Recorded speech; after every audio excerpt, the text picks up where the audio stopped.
அந்த அடுக்குமாடி குடியிருப்பு எப்போதும் பரபரப்பாகவே இருக்கும். அதன் 3வது தளத்தில் உள்ள கதவு எண் 302 வசிப்பவன் சித்தார்த். சித்தார்த் ஒரு மென்பொருள் நிறுவனத்தில் மேலாளர். அமைதியான குணம், அளந்து பேசும் வார்த்தைகள். அவனுக்கு எல்லாமே அவனது 7 வயது மகள் நிலாதான்.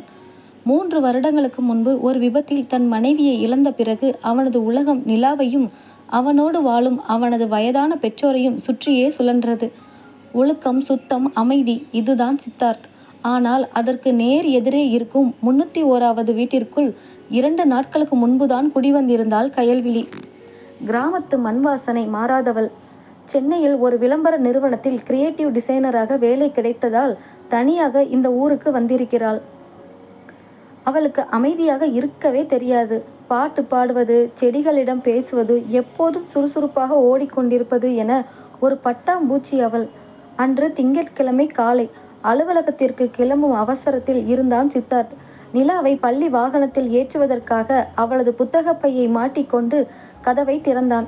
அதே நேரம் 301வது கதவும் திறந்தது. கையில் காஃபி கப்புடன் காதில் ஹெட்போன் மாட்டிக்கொண்டு ஏதோ ஒரு குத்து பாடலுக்கு லேசாக உடலை அசைத்தபடி வெளியே வந்தாள் கயல்.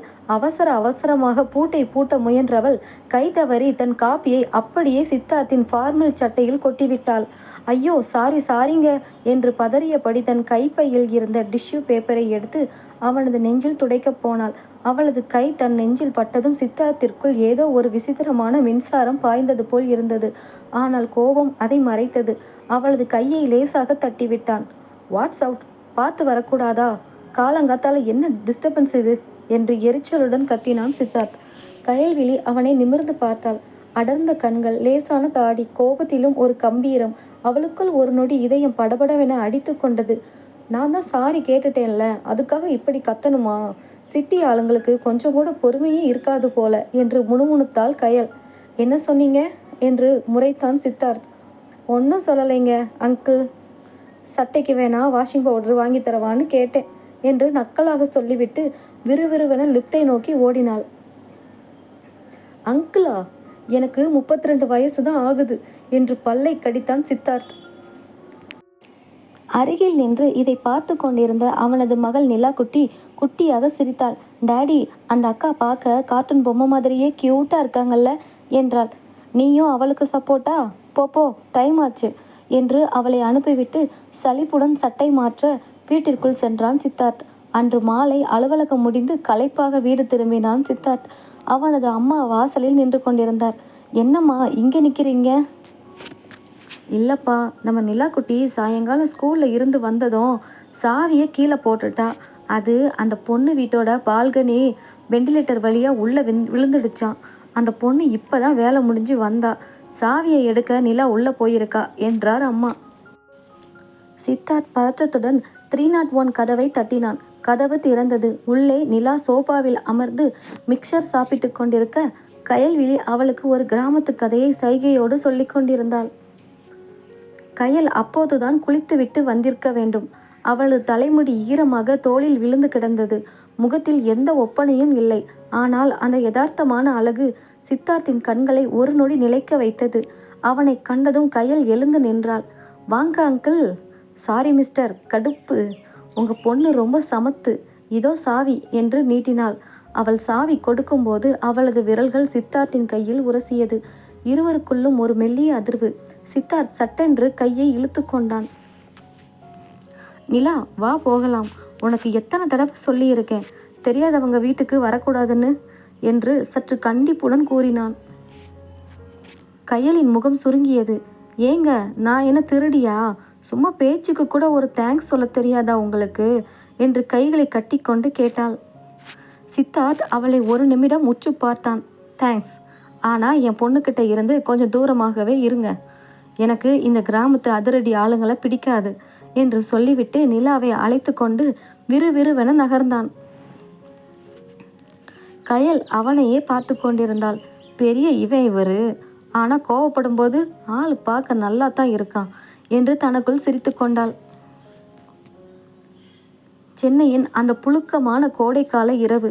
பகல் முழுவதும் சுட்டெரித்த வெயில் இரவிலும் தன் வெப்பத்தை அடுக்குமாடி குடியிருப்பின் சுவர்களில் கசிய விட்டு கொண்டிருந்தது.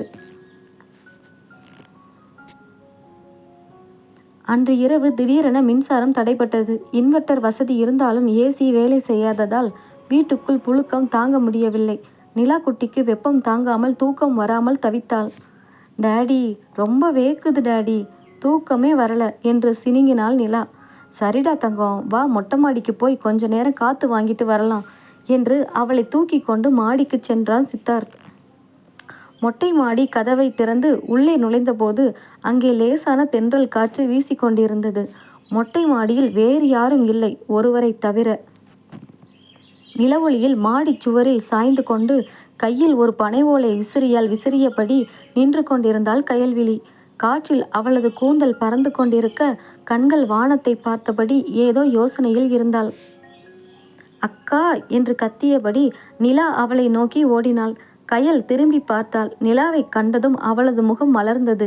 ஹேய் நிலா குட்டி, என்ன இந்த நேரத்துல, தூங்கலையா என்று அவளை தூக்கி கொண்டாள். அப்படியே பின்னால் வந்த சித்தார்த்தை பார்த்தாள். சித்தார்த் லேசாக தலையசைத்தான். இருவருக்குள்ளும் இன்னும் அந்த காளையடி சண்டை சற்றே நீரு பூத்த நெருப்பாக இருந்தது. வீட்டுக்குள்ள ரொம்ப புழுக்கம் அக்கா, அதான் டேடியை கூட்டிட்டு வந்தாங்க என்றாள் நிலா. ஆமாப்பா, சிட்டி வீட்டில் கரண்ட் போனால் நரகம்தான். எங்கள் ஊர்ல எல்லாம் இந்த நேரத்தில் திண்ணையில் படுத்துக்கிட்டு வானத்தில் இருக்கிற நட்சத்திரத்தை எண்ணுவோம், அவ்வளோ அழகா இருக்கும் என்றாள் கயல்விழி. சித்தார்த் அமைதியாக தள்ளி நின்று மொபைல் ஃபோனை பார்த்து கொண்டிருந்தான். ஆனால் அவனது கவனம் முழுக்க கயலின் குரலிலும் அவளது பேச்சிலும் தான் இருந்தது. திடீரென நிலா, அக்கா எனக்கு ரொம்ப தாகமாக இருக்கு என்றாள். இருடா செல்லம், நான் வாட்டர் பாட்டில் கொண்டு வந்திருக்கேன் என்று தன் பையில் இருந்து தண்ணீரை எடுத்து கொடுத்தாள் கயல். நிலா குடித்த பிறகு கயல் அந்த பாட்டிலை சித்தார்த்தை நோக்கி நீட்டினாள். உங்களுக்கும் தொண்டை வறண்டு போயிருக்கும், குடிங்க என்றாள். சித்தார்த் தயங்கினான். பரவாயில்லை, தேங்க்ஸ். வாங்கிக்கோங்களேன் மிஸ்டர், நான் என்ன விஷமாக கலந்து வச்சிருக்கேன்? காலையில் சண்டை போட்டால் நைட்டு தண்ணி குடிக்கக்கூடாதா என்ன என்று கயல்விழி தன் பெரிய கண்களை உருட்டி பேசினாள். அவளது அந்த யதார்த்தமான பேச்சு அவனுக்குள் ஒரு மெல்லிய புன்னகையை வரவழைத்தது. அதை மறைத்து கொண்டு பாட்டிலை வாங்கி 2 மடக்கு குடித்தான்.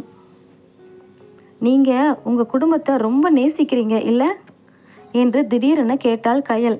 சித்தார்த் அவளை ஏறிட்டான். ஏன் கேட்குறீங்க?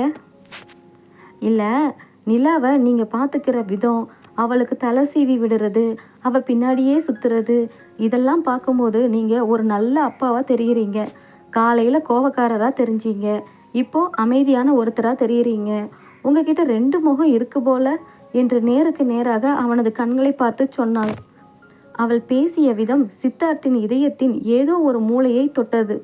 அவனது மனைவி இறந்த பிறகு அவனது பொறுப்புகளை பற்றி யாரும் இப்படி பாராட்டி பேசியதில்லை. இருவருக்கும் இடையே ஒரு மௌனம் நிலவியது. அந்த மௌனத்தில் இருவரின் சுவாச காற்றும் அந்த மொட்டை மாடியின் வெப்பமும் அவர்கள் இருவரையும் அறியாமல் ஒரு நெருக்கத்தை ஏற்படுத்தியது. நிலவொளியில் கயலின் உதட்டின் ஓரம் இருந்த சிறிய மச்சம் சித்தார்த்தின் பார்வையை ஈர்த்தது. அவன் சட்டென்று தன் பார்வையை திருப்பிக் கொண்டான். உங்களுக்கு கிராமத்தை விட்டுட்டு இங்கே வந்து வேலை பார்க்க கஷ்டமா இல்லையா என்று முதன்முறையாக சித்தார்த் அவளிடம் ஒரு கேள்வியை கேட்டான். கயல் லேசாக சிரித்தாள். கஷ்டம்தான், ஆனால் குடும்பத்துக்காக ஓடித்தானே ஆகணும். நீங்களும் தான் ஓடுறீங்க என்றால் மெல்லிய குரலில். திடீரென மாடி படிக்கட்டில் ஏதோ சத்தம் கேட்க நிலா பயந்து சித்தார்த்தின் காலை கட்டிக்கொண்டாள்.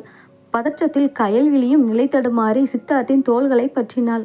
இருவருமே எதிர்பாராத வினாடி அது. மிக மிக அருகில் அவளது இதய துடிப்பு அவனுக்கு கேட்டது. அவளது கைகள் அவனது தோள்களில் அழுந்தி இருக்க சித்தார்த்தின் கைகள் அவளது இடுப்பை தாங்கி பிடித்திருந்தது. இருவரின் கண்களும் இருளிலும் அப்படியே ஒன்றோடு ஒன்று பேசிக்கொண்டன. அந்த நொடி அவர்களுக்குள் இருந்த எதிரும் புதிருமான உணர்வு மறைந்து ஏதோ ஒரு புதிய பந்தம் உருவாவதை இருவருமே உணர்ந்தனர். சட்டென்று கரண்டு வந்தது. மாடி விளக்கு எரிய இருவரும் பதறிப்போய் விலகி நின்றனர். இருவரின் முகத்திலும் ஒரு இனம் புரியாத வெட்கமும் தவிப்பும் அப்பட்டமாக தெரிந்தது. நிலா, வா, கரண்டு வந்துடுச்சு, தூங்கலாம் என்று தட்டு தடுமாறி சொல்லிவிட்டு நிலாவை தூக்கி கொண்டு வேகமாக படிகளில் இறங்கினான் சித்தார்த். கயல்விழி தன் நெஞ்சில் கை வைத்து கொண்டாள். அவளது இதயம் முன்னப்போதையும் விட வேகமாக துடித்து கொண்டிருந்தது. என்னடி கயல், இது உனக்கு என்னாச்சு என்று தனக்குள்ளேயே கேட்டுக்கொண்டாள். அன்று செவ்வாய்க்கிழமை காலை. நேற்று இரவு மொட்டை மாடியில் நடந்த அந்த நெருக்கமான நொடி சித்தார்த்தின் தூக்கத்தை கலைத்திருந்தது. விடியும் வரை அவன் மனதில் கயல்விழியின் முகமும் அவளது கைகள் தன் தோள்களை பற்றிய அந்த தவிப்பும் தான் ஓடிக்கொண்டிருந்தது. அலுவலகத்திற்கு புறப்பட தயாரானான் சித்தார்த். ஆனால் அவனது மனதிற்குள் ஏதோ ஒரு தயக்கம். இன்று கயலை எப்படி எதிர்கொள்வது என்ற தவிப்பு அவனுக்குள் இருந்தது. அப்போது திடீரென ஹாலில் இருந்து நிலாவின் அலறல் சத்தம் கேட்டது. டேடி, சீக்கிரம் வாங்க டேடி, பாட்டிக்கு என்னவோ பண்ணுது. சித்தார்த் பதறி அடித்துக்கொண்டு ஓடி வந்தான். அவனது அம்மா சோபாவில் சாய்ந்தபடி நெஞ்சை பிடித்து கொண்டு மூச்சு விட திணறிக் கொண்டிருந்தார். முகம் வெளுத்து போய் வியர்த்து விறுவிறுத்திருந்தது. சித்தார்த்தின் அப்பா பயத்தில் கைகளை பிசைந்தபடி நின்றிருந்தார். அம்மா, அம்மா, என்ன பண்ணுதுமா என்று சித்தார்த் பதற்றத்தில் கத்தினான். அவருக்கு ஏற்கனவே லேசான இரத்த அழுத்த பிரச்சனை இருந்தது. சித்தார்த் உடனடியாக தன் போனை எடுத்து ஆம்புலன்ஸை அழைக்க முயன்றான். ஆனால் பதற்றத்தில் அவனது கைகள் நடுங்கின. ஃபோன் நம்பர் கூட அவனுக்கு சரியாக அழுத்த வரவில்லை. சத்தம் கேட்டு வெளியே கிளம்பி கொண்டிருந்த கயல்விழி கதவு திறந்திருந்ததால் நேராக வீட்டிற்குள் ஓடி வந்தாள். நிலைமையை பார்த்ததும் அவள் ஒரு நொடி கூட யோசிக்கவில்லை. சித்தார்த்தின் பதற்றத்தைக் கண்டு அவனது கையில் இருந்த போனை தட்டி பறித்தாள். மிஸ்டர் சித்தார்த், முதல்ல பதறாதீங்க. ஆம்புலன்ஸ் வர லேட் ஆகும். நம்ம அப்பார்ட்மெண்ட் வாசலில் தான் கணேஷ் அண்ணாவோட கார் நிற்கிது. நான் அவரை எடுக்க சொல்கிறேன். நீங்கள் அம்மாவை தூக்குங்க சீக்கிரம் என்று அதட்டலான குரலில் அதே சமயம் மிக தெளிவான ஆளுமையோடு பேசினாள். அவளது குரல் சித்தார்த்திற்குள் ஒரு நம்பிக்கையை தந்தது. அவன் அம்மாவை தாங்கி பிடிக்க கயல்விழி ஓடிப்போய் காரை வரவழைத்தாள். அடுத்த 10 நிமிடங்களில் அவர்கள் அருகில் உள்ள மருத்துவமனையின் அவசர சிகிச்சை பிரிவில் இருந்தனர். அம்மாவை உள்ளே அழைத்துச் சென்றனர். மருத்துவமனை வராந்தாவில் சித்தார்த் தலையில் கை வைத்தபடி அமர்ந்திருந்தான். அவனது தந்தை நிலாவை மடியில் வைத்து கொண்டு அமைதியாக அழுது கொண்டிருந்தார். அப்போது கயல் கையில் ஒரு தண்ணீர் பாட்டிலுடன் சித்தார்த்தின் அருகில் வந்து அமர்ந்தாள். அவளது அலுவலக நேரமாகிவிட்ட போதிலும் அவள் அதை பற்றி கவலைப்படாமல் இவர்களுடனேயே நின்றிருந்தாள். தண்ணி குடிங்க சித்தார்த், அத்தைக்கு ஒன்றும் ஆகாது, டாக்டர்ஸ் பார்த்துப்பாங்க என்று மிக மென்மையான குரலில் ஆறுதல் கூறினாள். எப்போதும் நக்கலாக பேசும் கயலிடம் இருந்து இப்படி ஒரு பக்குவமான பேச்சை சித்தார்த் எதிர்பார்க்கவில்லை. அவன் பாட்டிலை வாங்கி கொண்டு அவளது கண்களையே பார்த்தான். அவளது முகத்தில் இவர்களுக்கான உண்மையான கவலை தெரிந்தது. தேங்க்ஸ் கயல், நீ மட்டும் கரெக்ட் டைமுக்கு வரலைன்னா நான் என்ன பண்ணியிருப்பேனே தெரியல. ரொம்ப தேங்க்ஸ் என்றான் சித்தார்த் முதன்முறையாக அவளது பெயரை சொல்லி. அவன் தன் பெயரை சொன்னதில் கயலின் ஒரு மனதில் ஒரு சிலிர்ப்பு ஏற்பட்டது. பரவாயில்லை சித்தார்த், நாம் ஒரே அப்பார்ட்மெண்ட்டில் தானே இருக்கோம், அப்புறம் என்ன தேங்க்ஸ் வேண்டி கிடக்கு என்று லேசாக புன்னகைத்தாள். சிறிது நேரத்தில் டாக்டர் வெளியே வந்தார். பயப்படுறதுக்கு ஒன்றும் இல்லைங்க, பிளட் ப்ரெஷர் ரொம்ப அதிகமாகிடுச்சு, அதான் மூச்சு திணறல். கரெக்ட் டைமுக்கு கூட்டிகிட்டு வந்ததால் பெரிய ஆபத்து தப்பிச்சிடுச்சு. இன்னைக்கு ஒரு நாள் அப்சர்வேஷனில் இருக்கட்டும், நாளைக்கு டிஸ்சார்ஜ் பண்ணிடலாம் என்றார். அனைவரும் ஒரு பெரிய நிம்மதி பெருமூச்சு வந்தது. சித்தார்த் கயலிடம், நீங்கள் ஆஃபீஸுக்கு கிளம்புங்க கயல், ரொம்ப லேட் ஆகிடுச்சு, நான் இங்கே பார்த்துக்கிறேன் என்றான். இல்லை சித்தார்த், நிலாக்குட்டி இன்னும் சாப்பிடவே இல்லை, பயந்து போயிருக்கா. நான் அவளை நம்ம வீட்டுக்கு கூட்டிகிட்டு போய் சாப்பாடு கொடுத்து பார்த்துக்கிறேன். நீங்கள் அங்கிள் கூட இருங்க, சாயங்காலம் நான் அவளை கூட்டிகிட்டு வர்றேன் என்றாள் கயல்விழி. நிலாவும், ஆமா டாடி, நான் கயலக்கா கூட போகிறேன் என்று கயலின் கைகளை பற்றி கொண்டாள். சித்தார்த்தால் மறுக்க முடியவில்லை. கயலின் இந்த அன்பான பொறுப்பான குணம் அவனது மனதில் இருந்த அவளை பற்றிய தப்பபிப்பிராயங்களை அப்படியே உடைத்து நொறுக்கியது. கிராமத்து வெள்ளந்தி பெண்கள் வெறும் ஆர்ப்பாட்டம் செய்பவர்கள் அல்ல, ஆபத்து நேரத்தில் குடும்பத்தையே தாங்கி பிடிக்கும் பலம் கொண்டவர்கள் என்பதை அவன் புரிந்து கொண்டான். அவள் நிலாவை அழைத்து கொண்டு நடப்பதை தூரத்திலிருந்து பார்த்து கொண்டிருந்த சித்தார்த்தின் மனதில் நேற்று வரை இருந்த எதிரும் புதிருமான மோதல் மறைந்து ஒரு புதிய மரியாதை கலந்த காதல் துளிர்விட தொடங்கியது. மறுநாள் மாலை மருத்துவமனையில் இருந்து டிஸ்சார்ஜ் செய்யப்பட்டு சித்தார்த்தின் அம்மா வீடு திரும்பினார். உடல்நிலை தேறி இருந்தாலும் முகம் சற்றே சோர்வாக இருந்தது. சித்தார்த் அம்மாவை தாங்கி பிடித்து கொண்டு 302 கதவின் அருகே வந்தான். அங்கே அவர்களுக்கு ஒரு பெரிய ஆச்சரியம் காத்திருந்தது. கயல்விழி தன் வீட்டு வாசலில் நின்று கொண்டிருந்தாள். அவளது கைகளில் ஒரு சிறிய தட்டில் கற்பூர ஆரத்தி தயாராக இருந்தது. அத்தை அப்படியே நில்லுங்க என்று ஓடி வந்த கயல், பெரிய ஆபத்துல இருந்து மீண்டு வீட்டுக்கு வர்றீங்க, திருஷ்டி கழிக்கணும் என்று சொல்லிவிட்டு வாசலிலேயே அம்மாவிற்கு அன்போடு ஆரத்தி எடுத்தாள். கிராமத்து வழக்கப்படி அவளது முகத்தில் இருந்த அந்த அக்கறையும் பாசமும் சித்தார்த்தின் பெற்றோரை கண்கலங்க வைத்தது. ரொம்ப நன்றிம்மா, நீ மட்டும் அன்னைக்கு இல்லைனா என்று அம்மா இழுக்க, அட என்ன அத்தை நீங்க இதையெல்லாம் போய் பெருசா பேசிக்கிட்டு, முதல்ல உள்ள போய் ரெஸ்ட் எடுங்க. நான் உங்களுக்கு பிடிக்கும்னு காரம் இல்லாத நல்லா குழஞ்ச தக்காளி சாதமும் சுட சுட மிளகு ரசமும் வச்சிருக்கேன், இருங்க எடுத்துட்டு வர்றேன் என்று சொல்லிவிட்டு தன் வீட்டுக்குள் ஓடினாள். சித்தார்த் அவளையே விசித்திரமாக பார்த்து கொண்டிருந்தான். அவளுக்குள் இத்தனை சமையல் திறமையும் அடுத்தவன் மீது காட்டும் அக்கறையும் இருக்கும் என்று அவன் நினைத்து கூட பார்க்கவில்லை. அன்று இரவு 9 மணி. அம்மா சாப்பிட்டு விட்டு நன்றாக தூங்கிவிட்டார். நிலாவும் பாட்டியின் அருகிலேயே படுத்து உறங்கிவிட்டாள். சித்தார்த் கையில் ஒரு சிறிய காகித பையுடன் வெளியே வந்தான். 301 கதவை லேசாக தட்டினான். கதவு திறந்தது. கயல்விழி இரவு நேர நைட்டியில் கலைந்த கூந்தலுடன் யதார்த்தமாக நின்றிருந்தாள். கதவை திறந்தவள் சித்தார்த்தை கண்டதும் லேசாக தன் ஆடைகளையும் கூந்தலையும் சரி செய்து கொண்டாள். அந்த எளிய தோற்றம் சித்தார்த்தின் இதய துடிப்பை கூட்டியது. என்ன சித்தார்த், அத்தை தூங்கிட்டாங்களா? ஏதும் ஹெல்ப் வேணுமா என்று பதற்றமாக கேட்டாள். இல்லை கயல், அம்மா நல்லா தூங்குறாங்க. அவங்களுக்கு நீங்கள் செஞ்ச ரசம் ரொம்ப பிடிச்சிருந்தது, தேங்க்ஸ் என்றான். ஓ, அதுக்கா இந்த நேரத்தில்? பரவாயில்ல விடுங்க என்று புன்னகைத்தாள். அது மட்டும் இல்லை, இது உனக்காக என்று தன் கையில் இருந்த பையை நீட்டினான் சித்தார்த். கயல் குழப்பத்துடன் அதை வாங்கி திறந்து பார்த்தாள். உள்ளே ஒரு அழகான நேர்த்தியான காபி மக் இருந்தது. அதன் மேல் டு த பெஸ்ட் நெய்பர் என்று எழுதப்பட்டிருந்தது. அவள் ஆச்சரியத்துடன் அவனை பார்த்தாள்.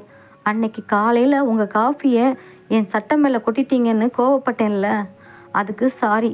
ப்ளஸ் அன்னைக்கு நீங்கள் பண்ண உதவிக்கு இது என்னோட சின்ன நன்றி கடன்.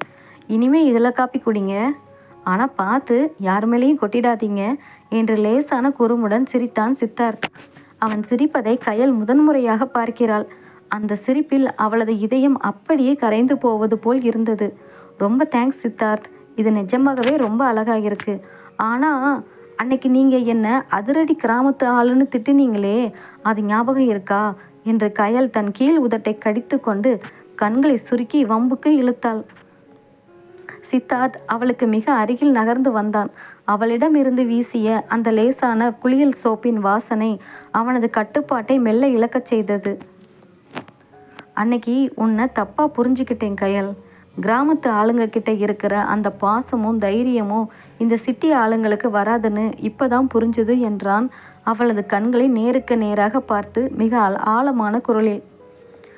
அவனது குரலில் இருந்த அந்த நெருக்கமும் அவன் நீ என்று ஒருமையில் அழைத்ததும் கயலுக்குள் ஒரு மின்கம்பியை பாய்ச்சியது.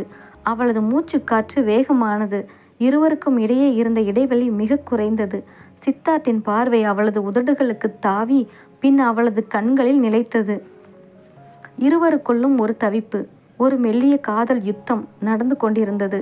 சரி, நான் கிளம்புறேன், குட் நைட் என்று தட்டு தடுமாறி சொல்லிவிட்டு கயல் கதவை மூடப்போனாள். ஆனால் சித்தார்த் சட்டென்று அவளது கையை பற்றினான். அவளது மென்மையான விரல்கள் அவனது பலமான கைகளுக்குள் அடங்கியது. கயல் அதிர்ச்சியிலும் வெக்கத்திலும் அப்படியே உறைந்து நின்றாள். குட் நைட் கயல்விழி என்று மெதுவாக சொல்லிவிட்டு அவளது கையை மெல்ல விடுவித்து விட்டு தன் வீட்டிற்குள் சென்றான் சித்தார்த். கயல் கதவை சாத்திவிட்டு அந்த காபி மக்கை நெஞ்சோடு அணைத்து கொண்டாள். அவளது முகம் தக்காளி பழம் போல் சிவந்திருந்தது. இந்த கடுப்புக்காரன் இப்படி பேசி மயக்கிறானே என்று தனக்குள்ளேயே வெக்கி சிரித்து கொண்டாள்.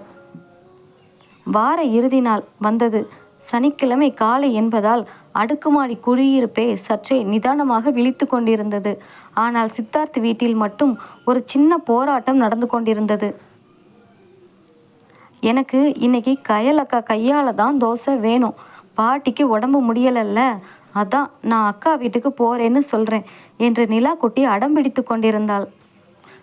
நிலா, தொந்தரவு பண்ணக்கூடாதுடா செல்லம், அவங்க வீக்கெண்டில் ரெஸ்ட் எடுப்பாங்க என்று சித்தார்த் எவ்வளவோ எடுத்து சொல்லியும் நிலா கேட்பதாக இல்லை.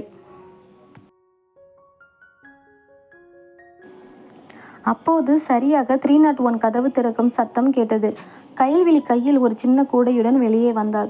வார இறுதி என்பதால் தளர்வான சுடிதாரில் தலையை தூக்கி உச்சி முடிச்சு கொண்டை போட்டிருந்தாள். அந்த எளிய தோற்றமே அவளை இன்னும் அழகாக காட்டியது. என்ன நிலாக்குட்டி, காலங்காத்தால உங்கள் டேடி கூட என்ன சண்டை என்று சிரித்தபடி கேட்டாள் கயல். அக்கா, எனக்கு உங்கள் கையால் தோசை வேணும், ஆனால் டேடி விட மாட்டேங்கிறாங்க என்று கயலிடம் தஞ்சம் புகுந்தாள் நிலா. அட, அவ்வளவுதானே, வாடி செல்லும், இன்னைக்கு உனக்கு ஸ்பெஷல் கார்ட்டூன் தோசை ஊற்றி தர்றேன் என்று நிலாவை தூக்கி கொண்டாள் கயல்விழி. அப்படியே சித்தார்த்தை பார்த்து, நீங்களும் வாங்க மிஸ்டர் சித்தார்த், அத்தைக்கும் சேர்த்து நானே சமைச்சிடுறேன், பேச்சுலர் சமையல் தான், அட்ஜஸ்ட் பண்ணிக்கணும் என்று கண் சிமிட்டினாள். சித்தார்த் தயங்கினாலும் அவனது அம்மாவும் போயிட்டு வாப்பா, அந்த பொண்ணு ஆசையாக கூப்பிடுது என்று சொல்லவே வேறு வழியின்றி அவளது வீட்டிற்குள் நுழைந்தான் சித்தார்த்.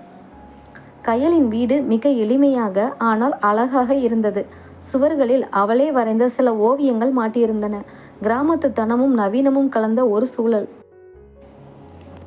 நீங்கள் சும்மா உட்காரக்கூடாது சித்தார்த், நான் தோசை ஊற்றுறேன், நீங்கள் வெங்காய சட்னிக்கு வெங்காயம் நறுக்கி தரணும் என்று ஒரு கத்தியையும் வெங்காயத்தையும் அவனிடம் நீட்டினாள். நானா?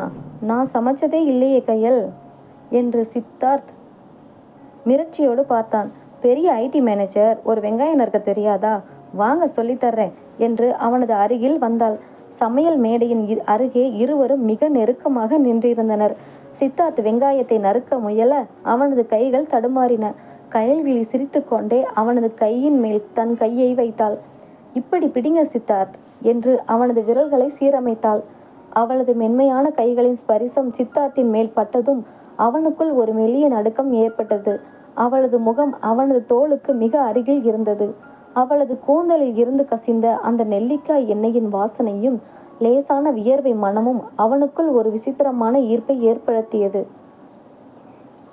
சித்தார்த் வெங்காயத்தை நறுக்குவதை விடுத்து அவளது முகத்தையே பார்த்து கொண்டிருந்தான்.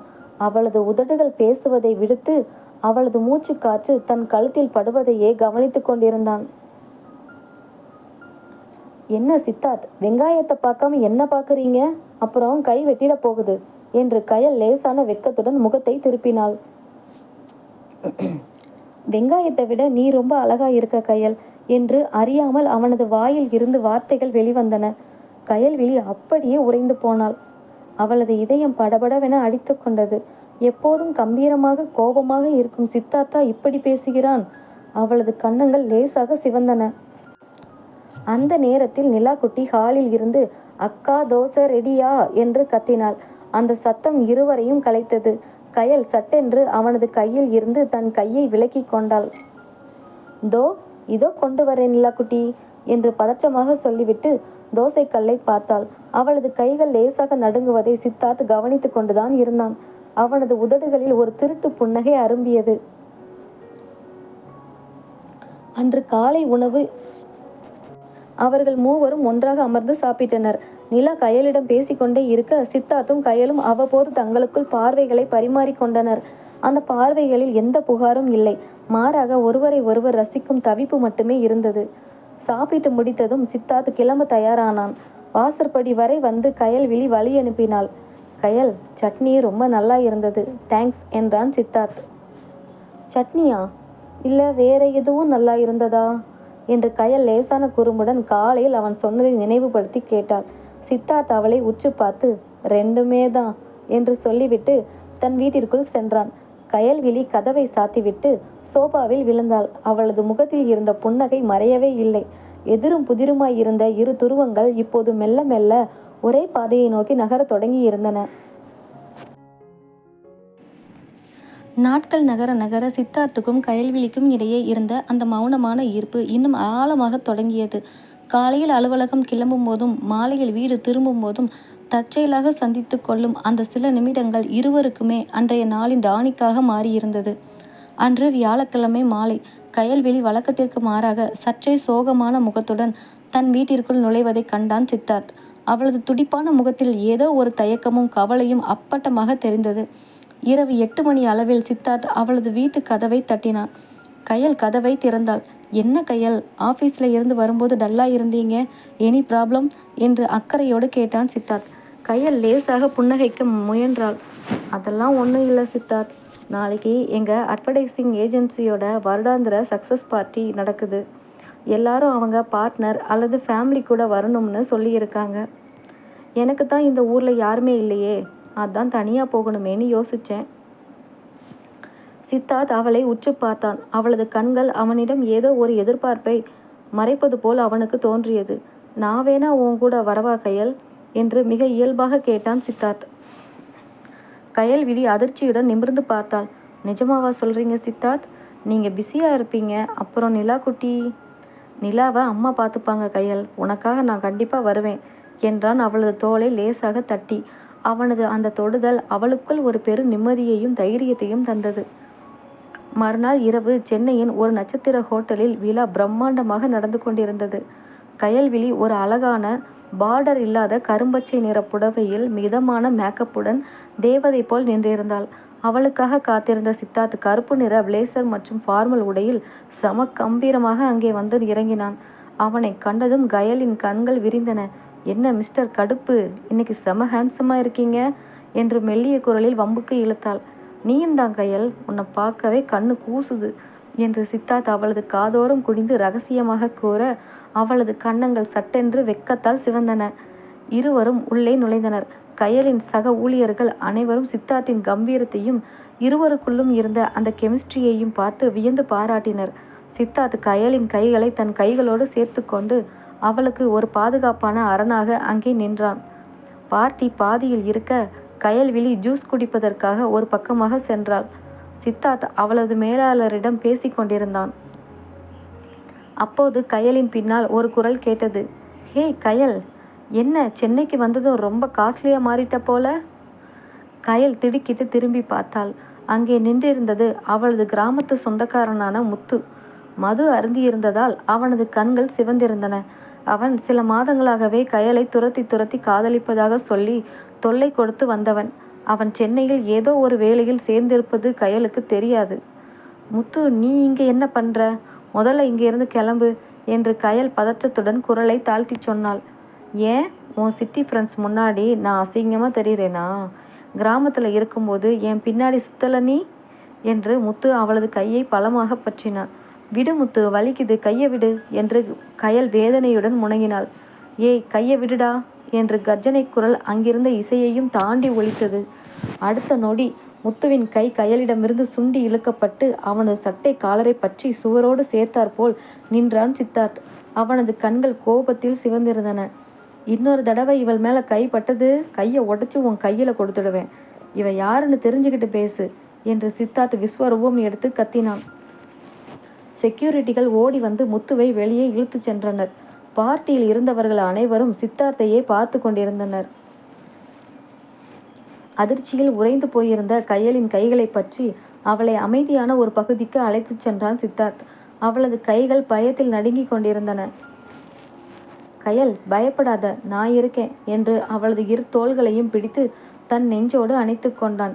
சித்தார்த்தின் அந்த பலமான மார்பில் சாய்ந்ததும் கயலுக்குள் இருந்த பயம் எல்லாம் பறந்து போனது. அவளது அழுகை முட்டி கொண்டு வர அவனது சட்டையை தன் பிஞ்சு கரங்களால் இறுக பற்றி கொண்டாள். சித்தார்த் அவளது தலையை மென்மையாக வருடி கொடுத்து அவளது நெற்றியில் ஒரு ஆழமான இதமான முத்தத்தை பதித்தான். அந்த முத்தத்தில் காமம் இல்லை, மாறாக நான் உனக்காக என்றும் இருப்பேன் என்ற ஒரு பேரன்பும் காவலும் மட்டுமே இருந்தது. கயல் மெல்ல நிமிர்ந்து அவனது கண்களை பார்த்தாள். அந்த நொடி இருவருக்குள்ளும் இருந்த காதல் அணை கடந்து பிரவாகமாக ஓடத் தொடங்கியது. அன்று இரவு பார்ட்டி முடிந்து வீட்டிற்கு திரும்பும் வரை இருவருக்குள்ளும் ஒரு நிசப்தம் நிலவியது. ஆனால் அது சங்கடமான மௌனம் அல்ல, ஒன்றுக்கொன்று ஆழமாக புரிந்து கொண்ட இரு இதயங்களின் அமைதி. காரில் வரும்போது கயல்விழி ஜன்னல் வழியே வேடிக்கை பார்த்து கொண்டிருந்தாலும் அவளது கவனம் முழுக்க தன் நெற்றியில் இன்னும் கசியும் சித்தார்த்தின் அந்த முத்தத்தின் வெப்பத்திலேயே இருந்தது. அப்பார்ட்மெண்ட் வந்து சேர்ந்ததும் கயல்விழி சித்தார்த்தை பார்த்து மெல்ல புன்னகைத்தாள். தேங்க்ஸ் சித்தார்த், இன்னைக்கு நீங்கள் மட்டும் இல்லைனா. மறுபடியும் தேங்க்ஸா? உள்ளே போய் நிம்மதியாக தூங்கு கயல், நாளைக்கு பேசிக்கலாம் என்று அவளது தலையை மென்மையாக வருடிவிட்டு தன் வீட்டிற்குள் சென்றான் சித்தார்த். மறுநாள் சனிக்கிழமை காலை சித்தார்த் ஹாலில் அமர்ந்து காப்பி குடித்து கொண்டிருந்தான். அவனது அம்மா மெதுவாக அவன் அருகில் வந்து அமர்ந்தார். அவளது முகம் மிகவும் தீர்க்கமாக ஏதோ ஒரு முடிவை எடுத்தது போல் இருந்தது. சித்தார்த், நேத்து நைட்டு பார்ட்டியில் ஏதோ நடந்திருக்குன்னு உன் முகத்தை பார்த்தாலே தெரியுதுப்பா. அந்த பொண்ணு கயல் மேலே உனக்கு என்ன மாதிரியான எண்ணம் இருக்கு என்று அம்மா நேரடியாகவே கேட்டார். சித்தார்த் காபி மக்கை கீழே வைத்தான். தன் அம்மாவிடம் எதையும் மறைக்க விரும்பவில்லை. அம்மா, நிலாவுக்கு அப்புறம் என் வாழ்க்கை அவ்வளவுதான்னு நினச்சேன். ஆனால் கயல் இந்த வீட்டுக்குள்ளே வந்த அப்புறம்தான் இங்கே மறுபடியும் சிரிப்பு சத்தமே கேட்டுச்சு. அவளோட அந்த வெள்ளந்தித்தனமும் அக்கறையும் என்னை அறியாமலேயே என் மனசை மாற்றிடுச்சுமா. எனக்கு அவளை பிடிச்சிருக்கு என்று தன் காதலை யதார்த்தமாக ஒப்புக்கொண்டான். அம்மா புன்னகைத்தார். எனக்கு அப்பவே தெரியும்ப்பா. நீ அவளை பார்க்குற பார்வையும் அவள் உன் மேலே வச்சிருக்கிற அக்கறையும் சாதாரணமானது இல்லை. எனக்கும் அவளை ரொம்ப பிடிச்சிருக்கு. என் நிலா குட்டியை அவள் கண்ணு கலங்காமல் பார்த்துப்பா. நான் இன்னைக்கே அவகிட்ட பேச போகிறேன் என்றார். அன்று மாலை சித்தார்த்தின் அம்மா கயல்விழியின் வீட்டிற்கு சென்றார். சித்தார்த் தன் வீட்டு பால்கனியில் நின்றபடி கயலின் வீட்டு ஜன்னலையே பார்த்து கொண்டிருந்தான். அவனது இதயம் படபடவென அடித்து கொண்டது. ஒருவேளை கயல் தன் காதலை மறுத்துவிட்டால் அவளுக்கு தன்மேல் இருப்பது வெறும் நட்பு மட்டும்தானா? சுமார் அரை மணி நேரம் கழித்து அவனது அம்மா வெளியே வந்தார்.